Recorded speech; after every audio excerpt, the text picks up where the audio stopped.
কিছুদিন ধরে ফেসবুক অ্যাডে এক বিশাল পরিবর্তন এসেছে, আর সেটি হচ্ছে ওপেন টার্গেট। মানে এখন থেকে আপনাকে ফেসবুক অ্যাড রান করার জন্য অডিয়েন্স নিয়ে মাথা ঘামাতে হবে না।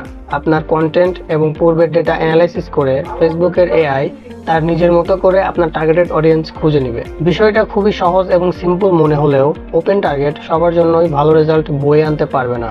এর কারণ হচ্ছে ওপেন টার্গেট তখনই ভালো কাজ করতে পারবে যখন তার কাছে এনাফ পরিমাণ ডেটা থাকবে। আপনি যখন ওপেন টার্গেট করে ফেসবুকে অ্যাড রান করবেন, তখন ফেসবুকের এআই সর্বপ্রথম তার অ্যাড অ্যাকাউন্টে থাকা পূর্বের ডেটাগুলো অ্যানালাইসিস করে নিজের মতো করে অডিয়েন্স সেট করে নেয়।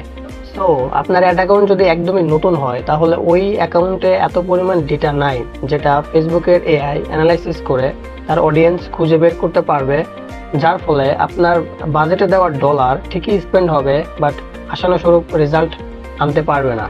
তাই শুরুতে মিনিমাম একটা কিওয়ার্ড হলেও অডিয়েন্সকে টার্গেট করে অ্যাড রান করেন, এখানেই আপনি ভালো রেজাল্ট জেনারেট করতে পারবেন।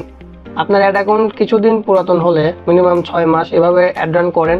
অ্যাড রান করার পরে তাহলে আপনি ওপেন টার্গেট যেতে পারেন। তবে ওপেন টার্গেটে শুরুতেই হাই বাজেট নিয়ে কাজ করা একদমই উচিত হবে না। প্রথমে অল্প অল্প করে টেস্ট করেন। আপনার অডিয়েন্স যদি ভালোভাবে সাড়া দেয়, তখনই আপনি বিগ অ্যামাউন্ট নিয়ে কাজ করেন। একটা কথা সবসময় মনে রাখবেন, টেস্ট ছাড়া কখনোই বিগ বাজেট নিয়ে কাজ করা একদমই উচিত হবে না।